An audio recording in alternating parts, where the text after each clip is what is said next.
Los voy a invitar a que oremos juntos esta mañana. Padre, bendice este tiempo de enseñanza. Enséñanos con tu Espíritu Santo. Señor, danos sabiduría, danos entendimiento. Que tu Espíritu Santo sea el que nos guíe. Señor, es una gran responsabilidad abrir tu palabra, enseñarla. Sobre todo, Señor, cuando sabemos y entendemos que somos débiles, que somos imperfectos. Padre, que seas tú el que hable en nuestro corazón. Creemos que tu palabra es viva y que es eficaz. Y te pedimos que el día de hoy, Señor, trace en nuestro corazón, Señor, que tú lo cortes, que tú realices esa operación necesaria para que tengamos un corazón abierto, un corazón sensible a tu palabra, un corazón que sea fructífero, que produzca fruto abundante, Señor, de la palabra que hemos recibido. No queremos ser solamente oidores olvidadizos, queremos ser hacedores de tu palabra. Guíanos, Señor, en este tiempo, en el nombre de Jesús. Amén. Voy a comenzar bien carnalote esta mañana. Algunos ochenteros aquí quizás se acuerdan de alguna canción que bailaban en la secundaria, en las tardadas de la secundaria. Era una canción de Chicago que se llamaba Un hábito duro de romper. Probablemente Luis la conozca porque su papá es ochentero. Entonces, es una canción que, ese es el título, ¿no? Un hábito difícil, un hábito duro de romper. Y esta verdad, no voy a cantar la canción, de hecho voy a aplicar esta verdad porque algunos hábitos o la mayoría de los hábitos son difíciles de romper.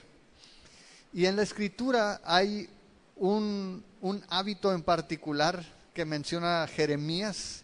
Jeremías en el capítulo 13, el verso 23, dice: ¿mudará el etíope su piel y el leopardo sus manchas? Así también podrán ustedes hacer bien estando habituados a hacer el mal. Y lo que pone aquí Jeremías en relieve es, hablando al pueblo de Israel, hablando a las naciones de Israel, de Judá, es: ¿pueden ustedes hacer el bien cuando se han habituado, se han hecho el hábito de hacer el mal? ¿Es posible que esto suceda? Y esta es la pregunta que está haciendo el profeta. Y quiero comenzar con esto porque cuando vemos en el libro de Oseas, lo que hemos visto hasta el momento es que Dios, por medio del profeta Oseas, habla a Israel y nos muestra que era una nación que estaba de continuo traicionando a Dios. De hecho, si ustedes recuerdan, la figura más representativa en este libro es la esposa del profeta Oseas, Gomer, la mujer que abandonó a su esposo, que lo traicionó, la mujer que se prostituyó. Y la figura de esta mujer, de Gomer, es la figura del pueblo de Israel. Una nación que ha traicionado y que continuamente está adulterando espiritualmente en su relación con Dios. Y en este capítulo vamos a retomar lo que vimos a detalle la semana pasada y vamos a leer todo el capítulo 6 y el capítulo 7, pero no lo vamos a leer de golpe, nos vamos a ir verso por verso para que el tiempo nos alcance. Y comenzamos en el verso 1 del capítulo 6. Dice: vengan y volvamos a Jehová, porque Él arrebató y nos curará, hirió y nos vendará. Y vimos la semana pasada que comienza este capítulo con una invitación del profeta. El profeta se vuelve al pueblo y le hace una invitación, le dice: ¿saben qué? Vengan, volvámonos a Jehová, porque Él arrebató y nos curará, hirió y nos vendará. Y lo que está haciendo el profeta Oseas es hacer una invitación al arrepentimiento. Volverse a Jehová significa arrepentirse. Y lo que está diciendo es: Israel, necesitas arrepentirte, necesitas regresar a Dios. Dios es el único que te puede curar, Dios es el único que te puede sanar. En el capítulo anterior habíamos visto que en el verso 14 dice el Señor que Él iba a ser como un león, que iba a arrancar a la nación de Israel, que la iba a destrozar y que iba a herirla. Y el profeta dice al pueblo: si tú te arrepientes a Dios, Dios es el único que te puede sanar. Es inútil cuando nosotros buscamos la restauración, la sanidad, el problema, la solución al problema del pecado en alguien fuera de Dios. Y Oseas está diciendo, sabes que tienes que regresar a Dios, porque Dios es el que tiene la solución, porque Él es el que tiene el poder para sanar. Ahora, no solamente da una promesa de sanidad en el verso 1, dice en el verso 2, nos va a dar vida después de 2 días, en el tercer día nos resucitará y viviremos delante de Él. Y el profeta dice, Dios no solamente tiene la capacidad de sanarte, Dios no solamente tiene la capacidad de vendar las heridas, de restaurarte, sino Él tiene el poder para dar vida. Y decíamos la semana pasada que eso de los 2 días y al tercer día resucitar nos hace recordar a Jesucristo. Sin embargo, aquí en esta figura el pueblo de Israel en un sentido estaba muerto, pero para Dios dice, después de un tiempo yo los voy a volver a la vida, los voy a resucitar. Y nos acordábamos de ese pasaje en el libro de Ezequiel, donde está el valle de los huesos secos, donde Dios le da la orden al profeta para que profetice a los huesos secos, y dice que esos secos se unen y forman un ejército, y dice que el Señor sopla su espíritu y se vuelve un ejército grande. Dios es el único que puede transformar a esta nación de Israel. Y la invitación de Oseas es, vuélvete al Señor, arrepiéntete, porque Él nos curará, Él nos vendará, Él nos dará vida y viviremos delante de Él, dice el verso 2. Y el verso 3, la invitación es, y vamos a conocerle, y vamos a perseverar en conocer a Jehová. Y es una invitación. Si tú recuerdas el capítulo 4, el capítulo 5, si de algo hablan es que la nación no conoce a Dios. Israel, a pesar de ser la nación escogida por Dios, no conocía a Dios. Y obviamente no está diciendo que nunca había escuchado hablar de Dios. Lo que está diciendo es el conocimiento personal que tienen de Él. Yo decía la semana pasada que los esposos se conocen con el tiempo mientras están casados. El verdadero conocimiento de tu esposo o de tu esposa no fue en el noviazgo, fue cuando te casaste. Y cuando tu esposo se quitó los zapatos, conociste la realidad de algunas cosas que nunca imaginaste, ¿no? Cuando duermen juntos, cuando estás pasando tiempo con él, cuando allí es el conocimiento verdadero. No fue lo que alguien te platicó, no fue las fotos que se tomaron, fue la vivencia, el conocimiento íntimo. Y el profeta Oseas dice, Israel no ha conocido a Dios. Mi pueblo pereció porque no conoció al Señor. Y aún los sacerdotes son acusados de que no conocen a Dios. El sacerdocio, si recordamos, se había corrompido porque Jeroboam, el primer rey del reino dividido, Jeroboam I, puso sus propios ídolos, puso su propio sacerdocio, y era un sacerdocio comodino, un sacerdocio que no conocía a Dios, un sacerdocio falso que lo que quería era comer de las ofrendas, pasarla bien y aprovechar toda la ocasión que tenían por la pecaminosidad, por el pecado extremo del pueblo. Y dice que adulteraron, y no solamente ellos, dice, sino tus esposas van a adulterar, tus hijas van a adulterar, porque tú eres un adúltero. Y todo el problema viene por no conocer a Dios. Y en la actualidad es lo mismo. Cuando no conoces a Dios, no cuando no conoces de Dios, cuando no conoces a Dios de manera personal, de manera íntima, el pecado es el que señorea en tu vida. Y no importa cuán religioso seas, y no importa cuántas veces vayas a la iglesia, y no importa cuántas reuniones asistas, si no conoces a Dios, tu vida religiosa, tu vida espiritual es vacía. Y es lo que está diciendo aquí el profeta. Dice, necesitas conocerle. Pero primero, ¿cuál es la invitación? En el verso 1, vuélvete, arrepiéntete y conoce al Señor, y persevera cada día en conocer al Señor. Y eso es lo que sucede en la vida cristiana. Tú te arrepientes de tus pecados, reconoces que eres pecador, conoces a Jesucristo, y cada día de tu vida, mientras estás sobre esta tierra, tu relación tiene que profundizarse más. La vida cristiana no es estática. La vida cristiana no comenzó cuando recibiste a Cristo y terminó cuando te bautizaste. Tu vida cristiana es todos los días, continua, dinámica, debe ser viva, debe ser real, debe ser profunda. ¿Y sabes qué? Es personal. Tú no conoces más a Dios porque cantas con toda la gente. Experimentas más de su gracia y puedes entender más cuando ves a otros. Pero la relación es personal, es entre tú y Él, primeramente.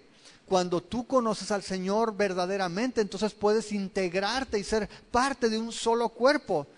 Pero si no has experimentado el arrepentimiento en tu vida, si no has conocido de una manera personal a Jesús como tu Señor, necesitas hacerlo. Porque solo Él puede sanar, solamente Él puede curar, solamente Él puede traer vida. Y si tú no has experimentado una relación personal con Jesús, dice Pablo en Efesios en el capítulo 2 que estamos muertos. Estás muerto en tus delitos y pecados.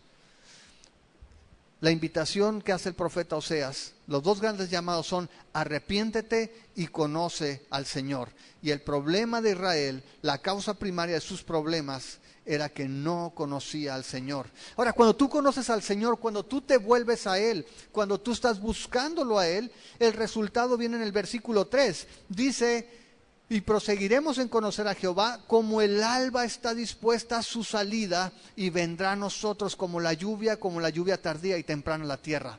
Esto es, el Señor siempre está dispuesto a venir.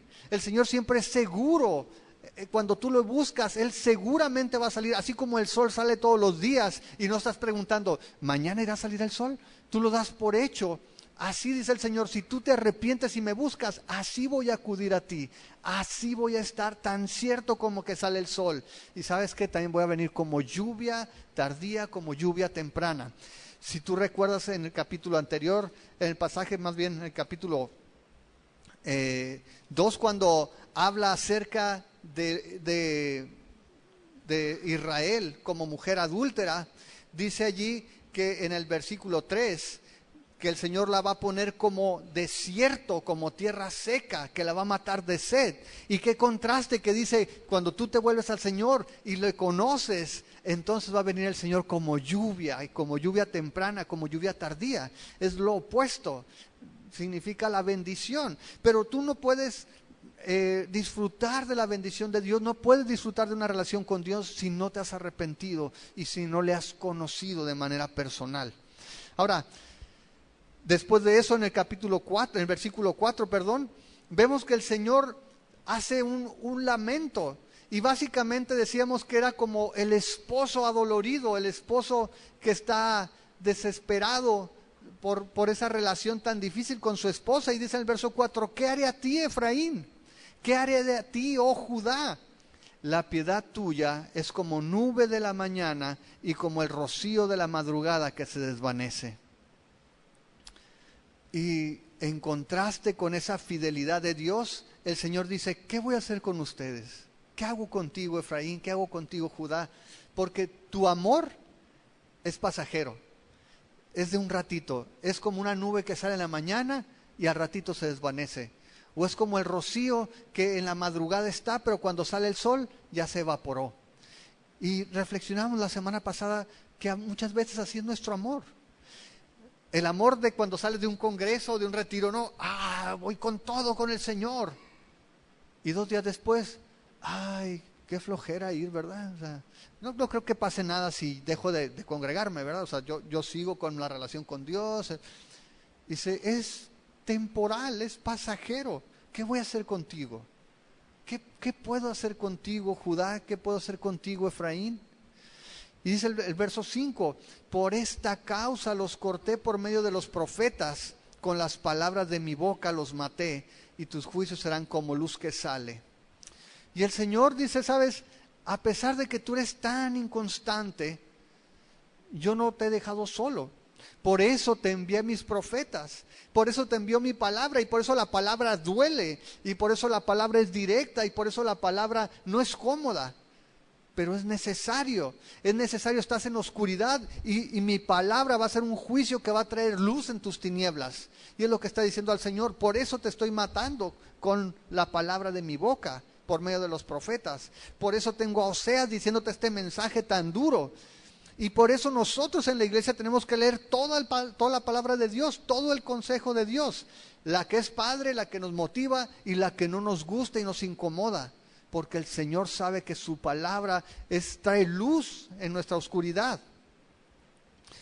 Y el Señor nos dice también qué es lo que quiere Dios. En los últimos versículos del capítulo nos dice qué es lo que quiere Dios. Dice el verso 6, porque misericordia quiero y no sacrificio, y conocimiento de Dios más que holocausto. En esta parte Dios está diciendo, ¿sabes qué? Lo que quiero es amor, quiero amor. De eso se trata esto. Dios quiere tu corazón. Dios desde el principio lo que ha estado buscando es tu corazón para con Él. La palabra que usan es Gesed, que se traduce como misericordia. Pero Dios dice, lo que quiero es amor, es que me correspondas. No me importan los sacrificios. Dios había dado un sistema sacrificial. Dios había dicho, ¿sabes qué? Va a haber ofrendas para el pecado, ofrendas para expiación, ofrendas de paz. Dice el Señor, no está mal. No está mal que tú hagas ofrendas, no está mal que tú hagas sacrificios. El problema es que quieras reemplazar una relación con Dios por medio de los sacrificios, sin Dios. Y ese es el problema. Nosotros estamos aquí en esta reunión y no hay nada de malo con eso.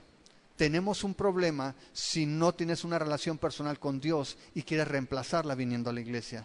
Tenemos un problema si no tienes una relación personal con Dios y quieres orar a fuerzas para cumplir un requisito. Si no tienes una relación personal con el Señor y te propones leer un versículo religiosamente para sentirte bien. Y eso es lo que estaba sucediendo con el pueblo. El pueblo estaba perdido completamente, pero seguían llevando sus sacrificios, haciendo las fiestas, llevando ofrendas. Y Dios dice, hey, espérate, no me interesan los sacrificios, quiero tu corazón, quiero tu amor. Eso es lo que me importa. Amor y no sacrificio, conocimiento de Dios más que holocaustos. ¿Cuáles son las dos cosas que el Señor quiere? Quiere que le ames y quiere que tengas una relación con Él. Un amor fiel y una relación genuina. Ese es el conocimiento de Dios. Y eso es lo que el Señor está pidiendo. No está pidiendo nada más. El Señor está diciendo solamente quiero el amor, no los sacrificios, y quiero que me conozcas y no holocaustos. Y este es el mensaje que el Señor está dando al pueblo. Y a partir del versículo 7, comenzamos a ver la realidad, la triste realidad del pueblo de Israel y la triste realidad de todo el género humano, en una manera. Y dice del verso 7 al 10, mas ellos cual Adán traspasaron el pacto, allí prevaricaron contra mí. Galaad, ciudad de hacedores de iniquidad, manchada de sangre. Y como ladrones que esperan a algún hombre, así una compañía de sacerdotes mata en el camino hacia Siquem. Así cometieron abominación. Muy bien, en estos versículos el profeta usa 3 ciudades. Usa el nombre de 3 ciudades para describir el carácter de la nación. Lo que va a mostrar a través de estas 3 ciudades es, de alguna manera, lo peor del pueblo de Israel. Y si alguna vez tienes oportunidad, te recomiendo que descargues una Biblia electrónica en tu computadora o en tu teléfono. Te va a ayudar mucho. Hay una que se llama My Sword. Está buena para que la traigas ahí en tu teléfono. Pero aquí lo que quiero que veas es que en el primer versículo aquí, en el versículo 7 dice, mas ellos cual Adán. Y pudiéramos pensar que se está refiriendo a la persona, al personaje que conocemos, al primer transgresor de la Biblia. Pero lo que está indicando es el nombre de una ciudad. Está hablando de una ciudad, pero a propósito está citando esa ciudad. En esa época había muchos templos paganos en las diferentes regiones de Israel. Había una ciudad que se llamaba Adán y era un centro de adoración. No tendría nada de diferente de otras ciudades que menciona, pero escoge a propósito esta que lleva el nombre del primer transgresor. Y dice, en esta ciudad que se llama Adán, como Adán lo hizo, allí el pueblo de Israel también traicionó al Señor, traspasaron el pacto, se rebelaron contra mí. Conscientemente Oseas toma esta ciudad para tomar una característica de uno de los patriarcas, del primer hombre, Adán, que fue traicionar, faltar al pacto, desobedecer a Dios. Adán tuvo solamente una petición de parte de Dios: no comas de este fruto. Y con que fuera una sola, la rompió. Y dice, como Adán, así rompieron el pacto. En el verso siguiente menciona otra ciudad, que es Galaad, y dice, ciudad de hacedores de iniquidad, manchada de sangre. Ahora, esta ciudad, que Galaad, tiene mucha historia, pero particularmente Oseas tiene en mente a Jacob. El hebreo, como está escrito esta frase, hace mención de dos cosas. Una que es iniquidad. Si ustedes recuerdan, en lugar de Betel, en los capítulos anteriores se refiere a Betabén. Betel es casa de Dios, y Oseas a propósito lo cambia y dice Betabén, que es casa de iniquidad. Pues ahora en Galaad aplica esa misma palabra, que es Abén, que es iniquidad, y usa el nombre de Jacob para ponerlo como pisadas de sangre. Hace un juego de palabras que no podemos ver en el español, pero lo que está diciendo básicamente es que Galaad representa a Jacob. Jacob, en la región de Galaad, tuvo un encuentro posterior con Dios. Primero en Galaad, él pelea con su suegro cuando se va con Raquel, con sus esposas, con Lea y sus ovejas y su ganado, sin despedirse. Su suegro lo alcanza en Galaad y le dice, oye, ¿por qué hiciste esto? ¿Por qué huiste?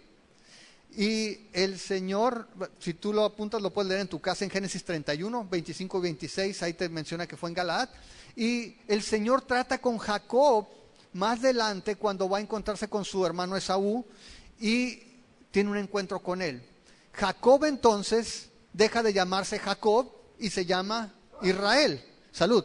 Dios le dice que su nombre ya no va a ser Jacob, va a ser Israel. Y lo que Oseas está haciendo, está diciendo, ustedes son como Adán, que traspasaron el pacto, son como Jacob, que en Galaad traicionó a su suegro, pero ustedes no tuvieron ese encuentro con Dios porque no han conocido a Dios. O sea, siguen siendo Jacob antes de conocer a Dios. Siguen siendo Jacob antes de llamarse Israel. El tranza, el usurpador, el gandaya, eso es lo que les estaba diciendo. Y luego les dice en el verso 9, dice, y como ladrones que esperan a algún hombre, así una compañía de sacerdotes mata en el camino hacia Siquem, así cometieron abominación. Y lo que hace ahora Oseas es que también toma otra ciudad, que es Siquem. Y Siquem es famosa en Génesis 34 porque allí la hermana de Leví. ¿Quién fue Leví? Leví fue el padre de los sacerdotes. Todos los sacerdotes vienen de la tribu de Leví, eran los levitas. Ahora, en Génesis 34, Leví y su hermano Simeón van y toman venganza de toda una ciudad de donde había salido un joven que había abusado de su hermana. Este joven estaba enamorado de Dina, pero abusó de ella, aunque después va con su papá y dice, quiero casarme con ella, pero Leví y Simeón dijeron, no vamos a dejar que la trate como una prostituta, y ellos se ponen de acuerdo para que le dicen, ¿sabes qué? Pues papá, mira, vamos juntando las familias con la familia de aquí de Siquem, ¿no? Era Hamor, ¿no? Los muchachos allí, el principal en la ciudad. Vamos a dejar que las familias se casen, pero que se circunciden todos los hombres, ¿no?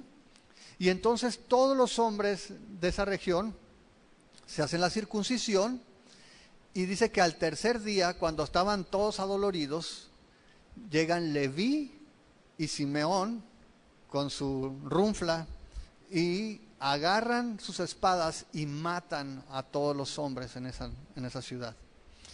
Y entonces lo que hace Oseas, dice, los sacerdotes ahorita en Israel está tan depravada la cosa que son como una pandilla, dice ahí en el versículo 9, como ladrones que están esperando. Así está, es una compañía de sacerdotes que matan el camino a Siquem. y básicamente está atribuyéndoles ese carácter engañoso y sanguinario de su padre Leví y su hermano Simeón.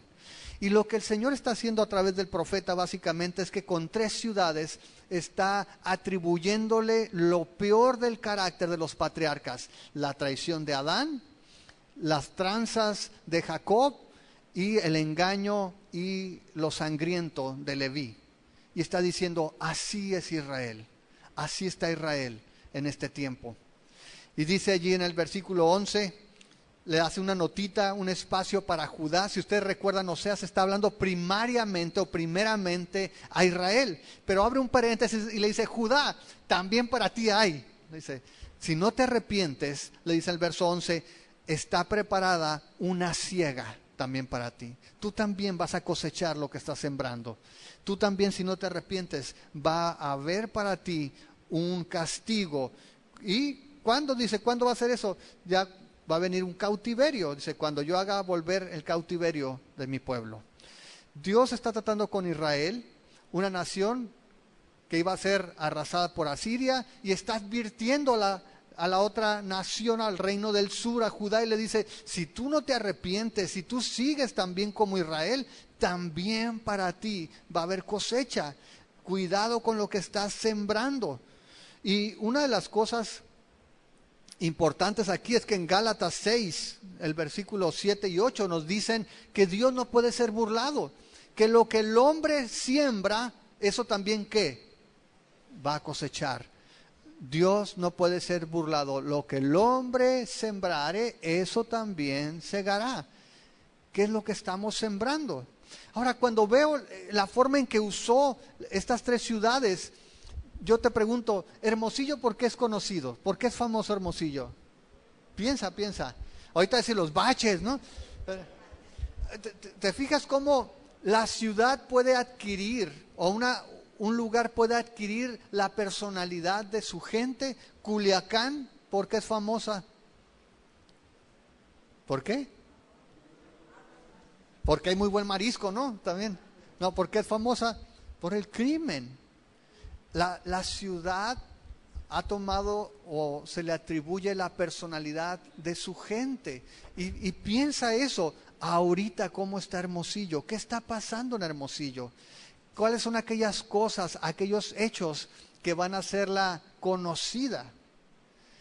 Y saben, la ciudad adopta o se le atribuye el carácter de su gente.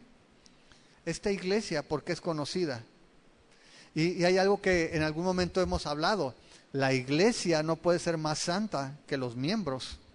La iglesia no puede ser mejor de lo que son sus miembros. La ciudad no puede ser mejor de lo que son sus habitantes.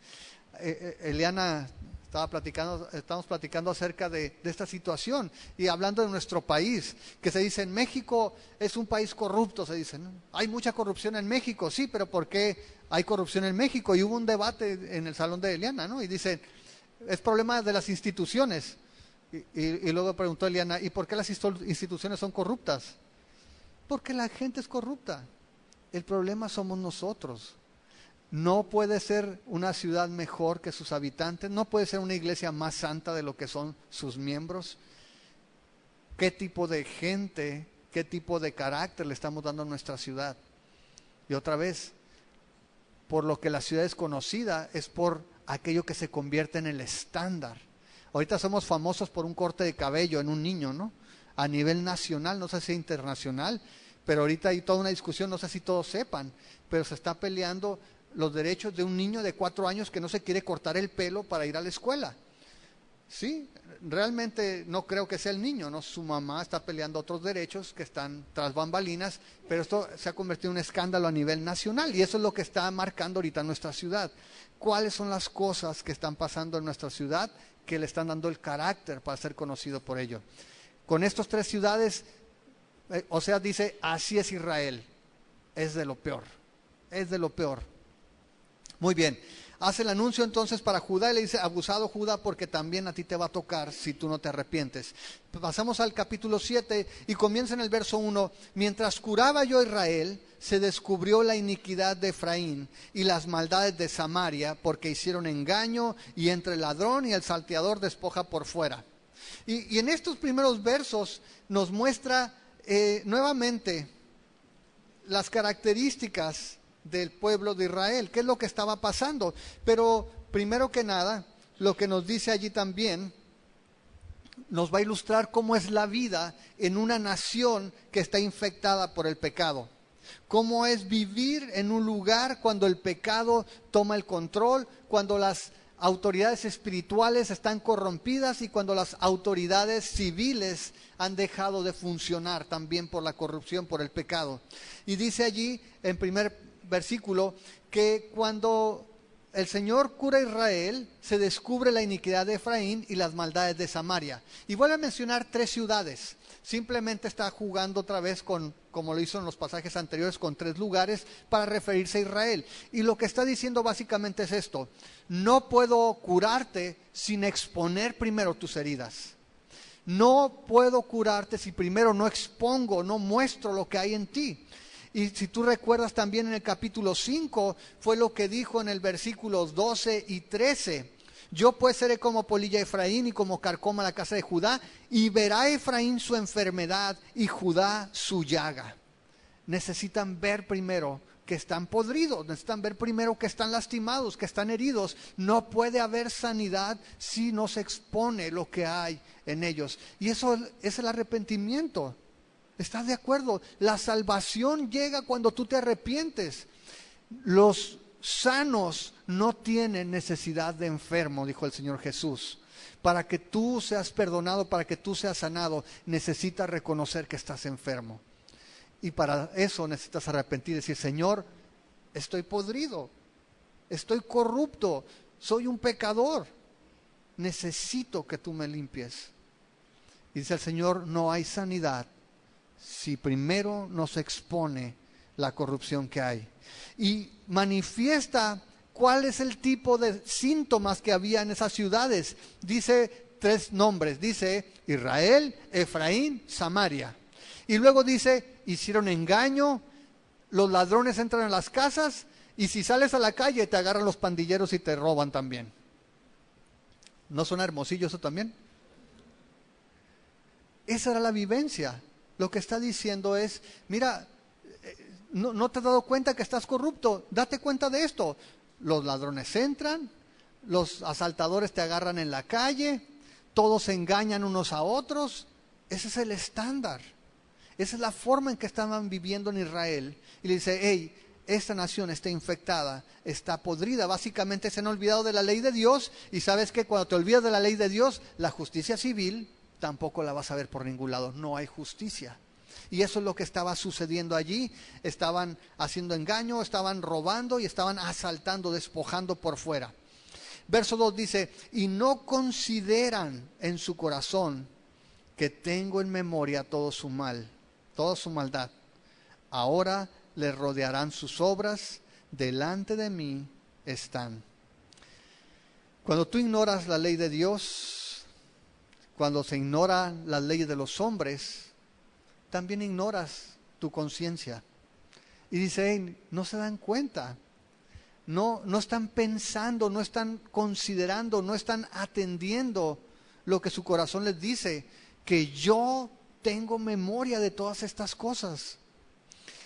No sé si a ti te pasa que cuando no estás en la iglesia o no hay alguien conocido a tu alrededor, te gusta pensar como que Dios no se entera de las cosas y haces las cosas. O pretendes como que Dios no se entera de las cosas. Es decir, yo peco más a gusto cuando no hay nadie alrededor. Esa es la verdad. Me incomodaría pecar delante de ustedes. Pero cuando estoy solo, lo hago porque finjo que Dios no me ve. Porque en realidad Dios está allí. Y dice: hey, no están atendiendo, no están pensando, no están considerando que Dios sabe lo que estás haciendo, que Dios conoce todas las cosas. Y ha sido el desvío tan extremo que no solamente Dios conoce todas las cosas, dice allí que a sus ojos en el verso 2, la segunda parte dice, le rodearán sus obras, delante de mí están. No está diciendo que están llenos de maldad. Lo que Dios está diciendo es que por donde los vea, están rodeados, por donde los vea, son culpables. O sea, no hay un punto donde Dios diga, mira, aquí están bien. Dice, su maldad los ha rodeado. No tienen un lado bueno, no hay por dónde verlos. Esa es la idea que está dando Dios. Está diciendo, están completamente perdidos. Son culpables todos ellos. Son culpables todos ellos. Pero ¿sabes qué? Sin embargo, Dios lo que va a hacer es que así como en los capítulos 4 y 5 culpó a los líderes espirituales, ahora va a culpar a los líderes en autoridad. No solamente a los sacerdotes, sino a los reyes, a los príncipes, a la autoridad militar, porque se han desviado también.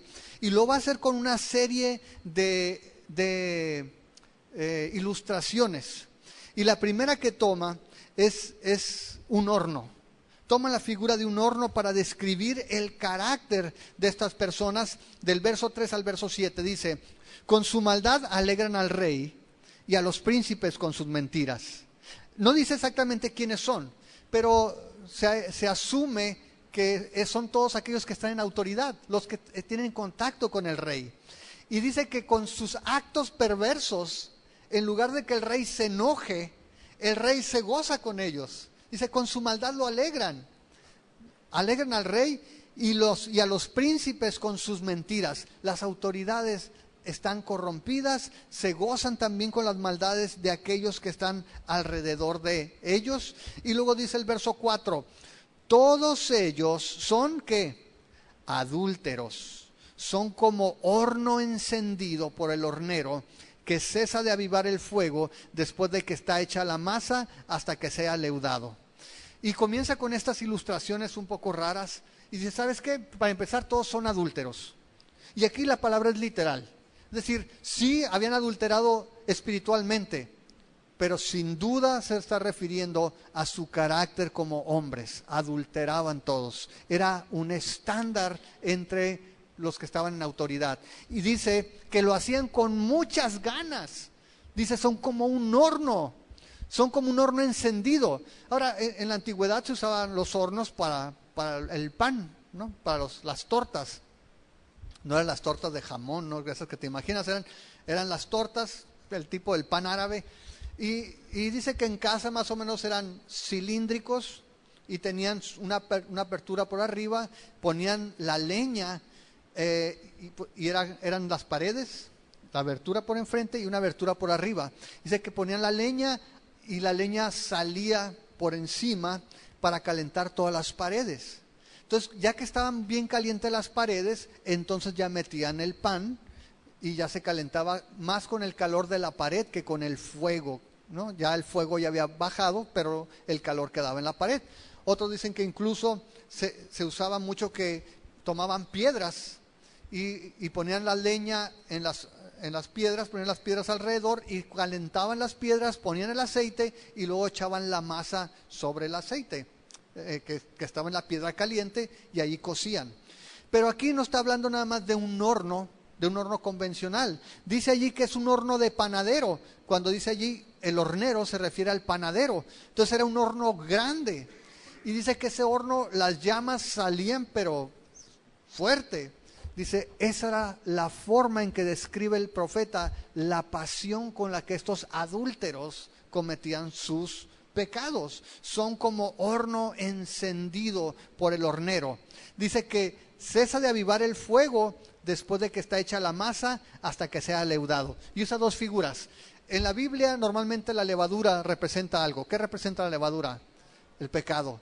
Y dice que es como la levadura también, como la masa que la deja con la levadura y la deja hasta que todo está leudado. ¿Qué significa eso? Hasta que toda la masa ya se infló. Y esa era la forma en que el profeta ve el carácter del liderazgo. Son un carácter corrupto, y no solamente corrupto en él mismo, sino que se goza en la corrupción de otros, en que otros también pequen, en que otros también hagan mal. Y sabes, es el carácter que describe Pablo en el libro de Romanos. ¿Estás de acuerdo? Vamos a Romanos al capítulo 1 y es precisamente algo que vemos, se está volviendo popular el día de hoy. Capítulo 1, verso 25. Vamos a leer desde el 23 para que tenga más sentido. Y cambiaron la gloria del Dios incorruptible en semejanza de imagen de hombres corruptibles, de aves, de cuadrúpedos y de reptiles, por lo cual también Dios los entregó a la inmundicia en la concupiscencia de sus corazones, de modo que deshonraron entre sí sus propios cuerpos, ya que cambiaron la verdad de Dios por la mentira, honrando y dando culto a las criaturas antes que al Creador, el cual es bendito por los siglos. Amén. Verso 26. Por esto Dios los entregó a pasiones vergonzosas, pues aún sus mujeres cambiaron el uso natural por el que es contra naturaleza. Y de igual modo también los hombres, dejando el uso natural de la mujer, se encendieron en su lascivia unos con otros, cometiendo hechos vergonzosos, hombres con hombres, y recibiendo en sí mismos la retribución debida a su extravío. Y mira eso, dice el versículo 28, y como ellos no aprobaron tener en cuenta a Dios, Dios los entregó a una mente reprobada para hacer cosas que no convienen, estando atestados de toda injusticia, fornicación, perversidad, avaricia, maldad, llenos de envidia, homicidios, contiendas, engaños y malignidades, murmuradores, detractores, aborrecedores de Dios, injuriosos, soberbios, altivos, inventores de males, desobedientes a los padres, necios, desleales, sin afecto natural, implacables, sin misericordia. Y mira el 32, quienes habiendo entendido el juicio de Dios, que los que practican tales cosas son dignos de muerte, no solo las hacen, sino que también se complacen con los que las practican. Y ese es el carácter que está describiendo. Gente que no solamente practica el pecado, sino que se goza con todos aquellos que hacen lo mismo. Ese era el tipo de liderazgo que tenía Israel. Un horno encendido, ardiente, pero también una masa fermentada, una corrupción que se iba contaminando, que se iba transmitiendo a otras personas. Dice el verso 5, en el día de nuestro rey, los príncipes lo hicieron enfermar con copas de vino, extendió su mano con los escarnecedores. Y nos muestra el carácter del rey. Dice, ¿sabes qué? Al rey le encanta la pachanga. En el día del rey, no se sabe si se refiere al día de la coronación, a su cumpleaños, a alguna celebración en particular. Lo que estaba diciendo básicamente es que en el festejo al rey le encantaba el chupe, ¿no? Es lo que está diciendo ahí. Lo hicieron enfermar con copas de vino. ¿Y sabes qué hizo el rey? Extendió, dice, su mano con los escarnecedores. Se trajo a la peor gente y la acercó a él. En otras versiones dice a la plebe, ¿no? Pero lo que está diciendo es básicamente que en las pachangas el rey se juntaba con lo peorcito. El rey se emborrachaba y en la borrachera actuaba con los escarnecedores, con aquellos que son de lo peor. Ahora, Oseas en el capítulo 4, en el versículo 11, nos dice que eso es muy peligroso. Dice, fornicación, vino y mosto quitan el juicio, te hacen bruto, te ponen como asno, básicamente. Cuando tú das rienda suelta a tus deseos, cometes toda clase de torpezas. Y eso es lo que el rey estaba haciendo. El rey se enfermaba con el vino y se traía a todos los malandros a su fiesta, dice allí, literalmente. En el verso 6 dice, aplicaron su corazón semejante a un horno a sus artificios. Toda la noche duerme su hornero, a la mañana está encendido como llama de fuego. Y esta figura suena raro, pero básicamente la idea que está haciendo es que el rey no sirve para nada. El rey se ha entregado a sus pasiones. El rey se emborracha. El rey trae a lo peor de la gente y lo ha rodeado. El rey se ha convertido en alguien inútil. Y dice que en esta figura el rey es como si fuera el panadero. Y el panadero normalmente, si tú quieres comprar pan calientito, ¿a qué horas tienes que ir por el pan? En la mañanita. Porque tempranito hornean en la madrugada para que en la mañana el pan esté listo.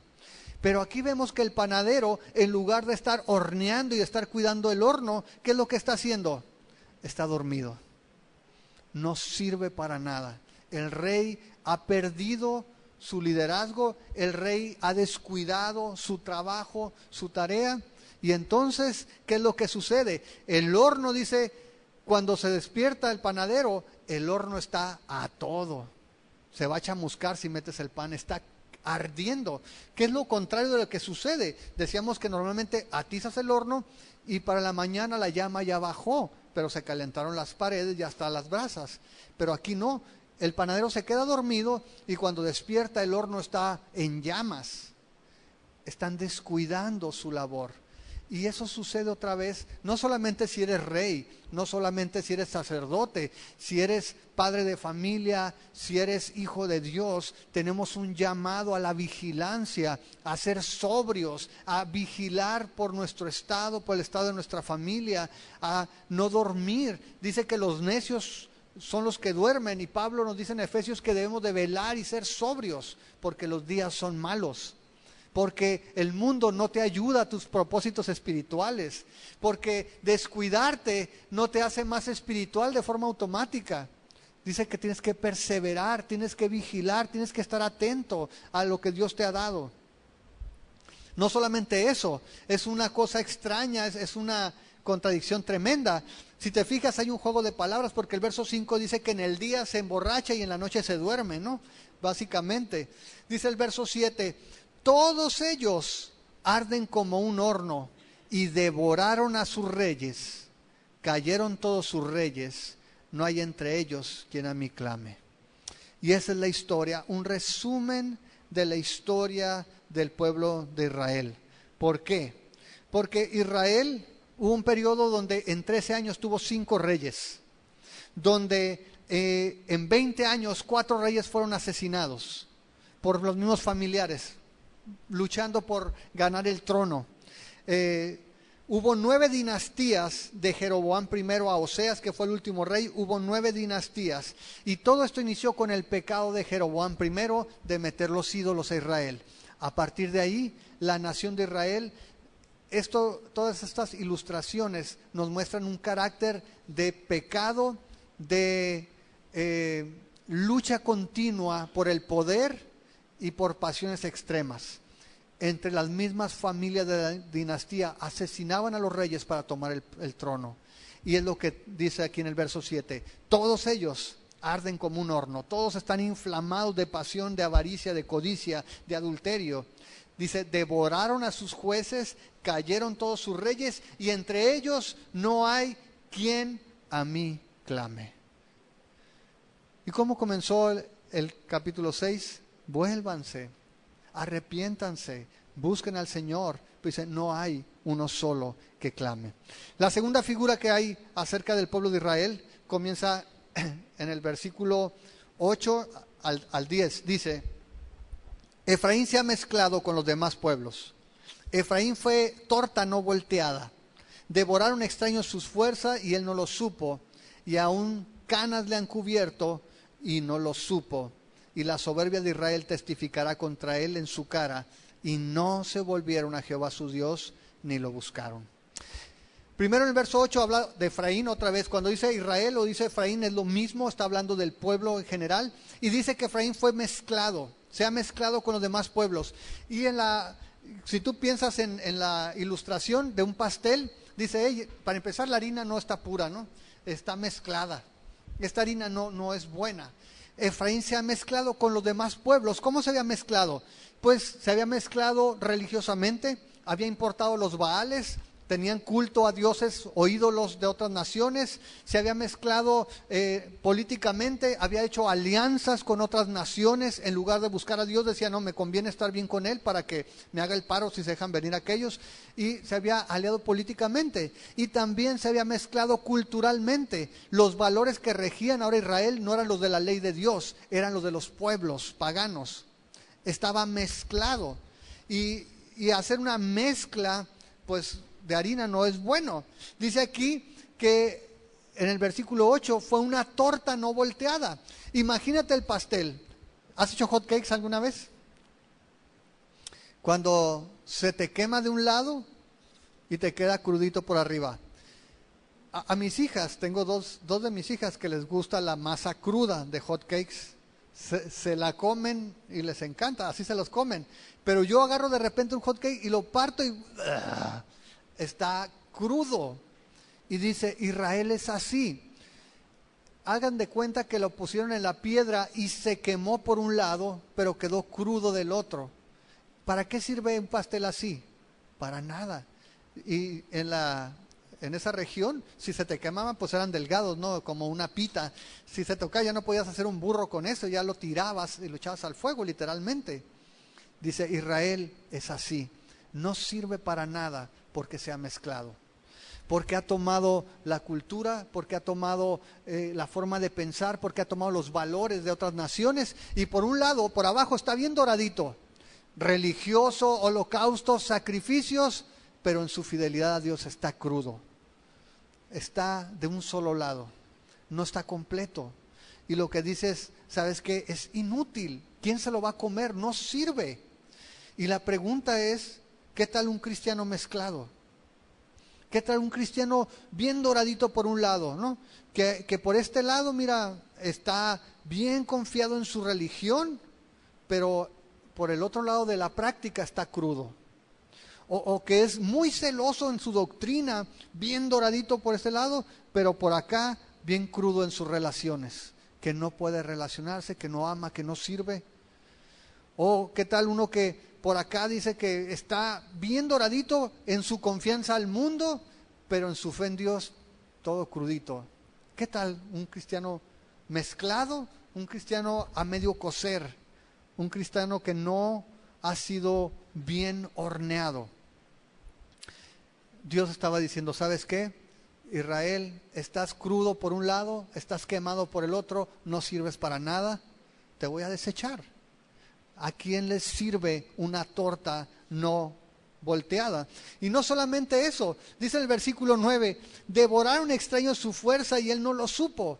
Él estaba tan interesado en esas alianzas, en esas asociaciones con esas naciones paganas, que según lo iban a hacer más fuerte, que no se daba cuenta que en realidad lo estaban debilitando. No se daba cuenta que en realidad esas alianzas estaban acabando con su amor por el Señor, que estaban acabando con su pureza, con su fidelidad a Dios, lo estaban debilitando. Iba a terminar siendo arrasado por una nación a pesar de sus mezclas. Pero no solamente eso, no se daba cuenta que se lo estaban comiendo, dice allí, y aún no se dio cuenta, dice que hasta canas le habían salido. Había un proceso de degradación que ya se estaba haciendo viejo sin darse cuenta. Hay algunos comentaristas que ven esta figura del cabello gris, no refiriéndose a las canas, sino a un pan enmohecido, a un pan que ya tiene moho arriba, hablando del pastel este. Dice, es como, ya le salió el moho y no te has dado cuenta. El asunto aquí, si te fijas, 2 veces menciona que no lo supo. Básicamente está hablando de que Israel estaba en la idea de que se estaba haciendo más fuerte, de que todo iba bien, sin darse cuenta de que todo iba para mal. Ahora, alguien que, no sé si tú hayas visto a alguien que ya le salieron canas y no se ha dado cuenta. Íbamos de compras, y estábamos Eliana y yo con el carrito, y luego le digo, cuando me salgan canas me vas a dejar poner un pantalón como el de ese señor. No apunté, no, como el de ese señor, dije. Y voltea Eliana y hace, y era un señor con el pelo completamente cano ya, con unos skinnies. Yo creo que eran de su hija. Skinnies, ¿no? Y el tipo con su carrito, ¿no? Acá, no se ha dado cuenta que tiene canas, ¿no? De repente te puede caer de sorpresa que eres viejo. Yo el día de hoy oficialmente me declaro ruco, oficialmente. Mi hija más chica tiene 15 años ya. Entonces, a partir de hoy, sé que esa es mi realidad. Amén. El pueblo de Israel no se daba cuenta de lo que estaba pasando. Estaba en picada, se estaba debilitando, y él pensaba que estaba como quinceañero, andaba con skinnies y toda la onda, y en realidad se estaba degradando. Y no solamente eso, dice el verso 10, y la soberbia de Israel testificará contra él en su cara. y con todo no se volvieron a Jehová su Dios ni lo buscaron. El hecho de que Israel no se arrepintiera no significaba que todo estaba bien. La soberbia, el orgullo mostraba en realidad un corazón que no se había arrepentido. Es como hay personas que tú les compartes el evangelio y normalmente las personas se ofenden. Dicen, hey, ¿por qué dices eso de mí? Dilo de mi compadre que es borracho, del vecino que él le pega a su mujer, pero yo no soy tan malo. La soberbia testifica en tu contra, les. Y sabes, y con todo eso, estaban rechazando la invitación de parte del Señor. Dice allí en el versículo 10, ni se volvieron a Jehová, ni lo buscaron. ¿Cómo comienza el verso 6? Vuélvete, búscame, conóceme. Dice, hey, no lo vamos a hacer. Israel estaba empecinado en no hacerlo. La otra figura que sigue está en el verso 11 y 12. Deja el pastel, deja el horno, y ahora habla de una paloma que es tonta. Dice, Efraín fue como una paloma incauta, sin entendimiento. Llamarán a Egipto, acudirán a Asiria. Cuando fueren, tenderé sobre ellos mi red, les haré caer como aves del cielo, les castigaré conforme a lo que se ha anunciado en sus congregaciones. ¿Por qué está diciendo eso? Una paloma, ¿por qué se distingue? ¿Para qué usaban las palomas? Para mandar mensajes. Por su sentido de orientación, iban y mandaban la paloma llegaba a su destino y le amarraban en la patita el mensaje. Pues esta paloma es una paloma imbécil. Esta paloma se pierde. La manda a volar y en lugar de volar al Señor, va y cae en Egipto, va y cae en Asiria. Y dice, es una paloma tonta. Esta paloma no encuentra su casa. Pero ¿sabes qué va a pasar? Dice, va a ir a Egipto. Egipto, ¿por qué era importante? Porque el Señor los había redimido de Egipto. Pues va a ir a Egipto y va a ir a Asiria. Asiria, ¿por qué era importante? Porque Asiria iba a venir y a arrasar con el pueblo de Israel. Dice, cuando vayan para allá, dice el Señor, yo voy a hacer una trampa. Dice el verso 12, cuando vayan les voy a tender mi red, los voy a hacer caer como aves del cielo, los voy a castigar conforme anunciado en sus congregaciones. El Señor iba a hacer que todos sus planes de alianza fracasaran. ¿A quién corres tú cuando estás en problemas? ¿Vuelas como una paloma sabia al Señor o vuelas con el compadre, con el vecino? ¿A quién acudes primero para resolver los problemas? Esa es la idea aquí. Israel estaba corriendo buscando el apoyo de los hombres en lugar de buscar la ayuda de Dios. Verso 13, el Señor hace una queja, un lamento. Ay de ellos porque se apartaron de mí, destrucción vendrá sobre ellos porque contra mí se rebelaron. Yo los redimí y ellos hablaron mentiras contra mí. No clamaron a mí con su corazón cuando gritaban sobre sus camas. Para el trigo y el mosto se congregaron, se rebelaron contra mí. Primero, hay un lamento, dice, ay de ellos, manifiesta que se han apartado del Señor. Apostasía, dice, se apartaron de mí. Y el Señor entonces les dice, va a venir juicio, porque va a venir destrucción por su rebeldía. A pesar de que el Señor los había redimido, ¿dónde los redimió el Señor?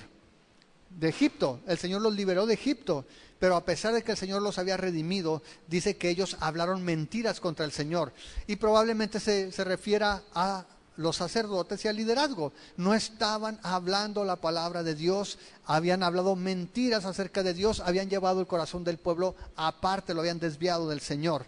Por eso dice en el verso 14, que no hay arrepentimiento. En lugar de clamar al Señor con su corazón, dice que gritaban en sus camas.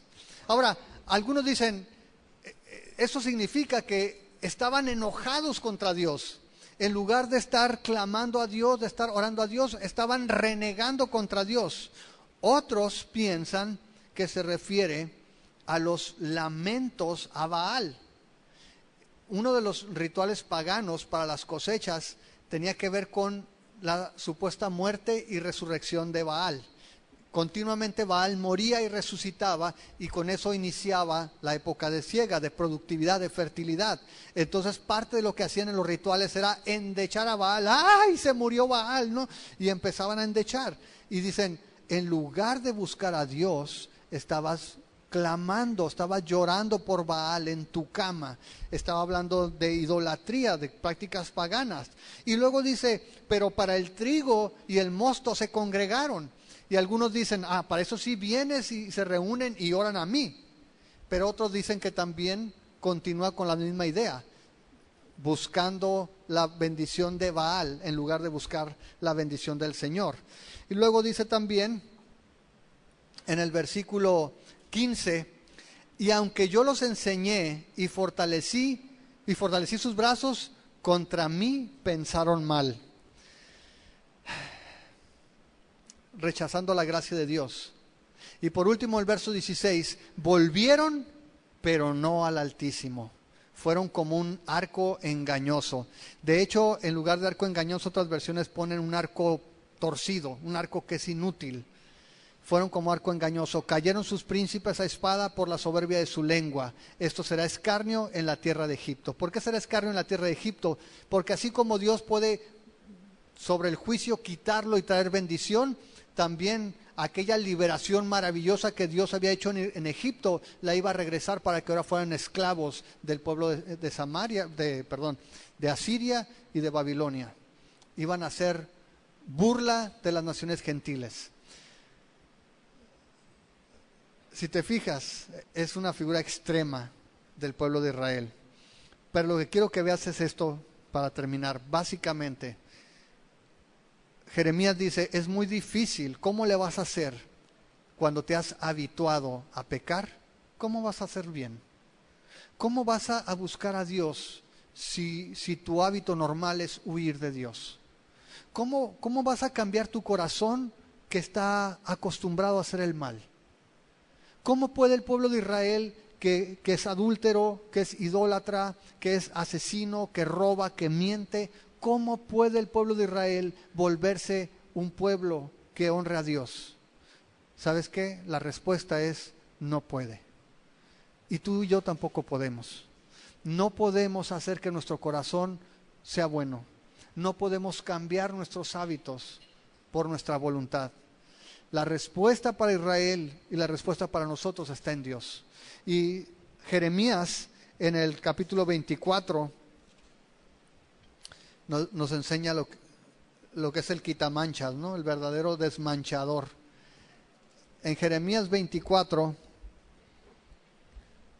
dice el verso 4, y vino a mí palabra de Jehová diciendo, así ha dicho Jehová Dios de Israel, como a estos higos buenos, así miraré a los transportados de Judá, a los cuales eché de este lugar a la tierra de los caldeos para bien.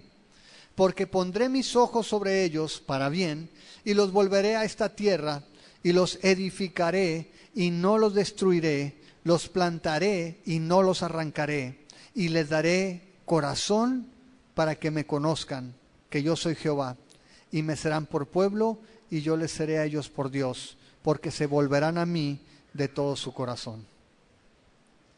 Solamente Dios puede hacer eso. Solamente Dios puede cambiar el corazón. Solamente Dios puede perdonar los pecados. Solamente Dios puede limpiarnos de toda maldad. Solamente Dios puede quitar las manchas del leopardo. Solamente Dios puede quitarle su color a los etíopes. Solamente Dios puede cambiar un corazón pecador, un corazón rebelde, en un corazón que ame al Señor, que sirva al Señor, que siga al Señor. Y me da gusto porque, sabes, quizá haya más de uno aquí que necesite un cambio de corazón. Si tú no has recibido al Señor, hoy es el día para que lo hagas. El Señor es fiel para cambiar los corazones. El Señor es fiel para darnos un corazón que le pueda servir con fidelidad, que le pueda seguir con lealtad, que pueda honrarlo con una vida que le agrade a Él, una vida que sea obediente. ¿Se acuerdan? Jesús dijo, si tú me amas, guarda mis mandamientos, obedece mi palabra. No podemos hablar de una relación de amor con Dios cuando vivimos en desobediencia a Dios. Amén. Esas son las características del pueblo de Israel y esa es la promesa del Señor. Solamente Dios puede cambiar los corazones. Vamos a orar en esta mañana. Padre, queremos darte gracias, Señor, por tu palabra. Señor, hay cosas que son complicadas, a veces no son tan fáciles de entender, pero gracias por tu Espíritu Santo, porque tú nos capacitas, tú nos habilitas para entender, Señor, tu palabra, para poder no solamente captarla, sino también vivirla, Señor, y dejar que tu palabra cambie nuestro corazón. Señor, tú eres el alfarero. Señor, nosotros somos barro en tus manos y en tu palabra tú nos enseñas acerca de esa figura. Y nos dices, Señor, que tú puedes deshacer un utensilio que hayas construido y volverle a hacer desde cero. Señor, y quizá habemos personas aquí que necesitamos ser transformados. Te pedimos, Señor, para que por medio de tu Espíritu Santo tú nos moldees. Que tú nos transformes, Señor. Que tú apartes de nosotros los deseos pecaminosos. Que tú, Señor, nos hagas libres de los hábitos que no te agradan a ti, Señor. Quizá no son pecados graves a nuestros ojos, pero son pecado. Y a fin de cuentas, Señor, tú no toleras el pecado en ninguna magnitud. Padre, lávanos, limpia nuestro corazón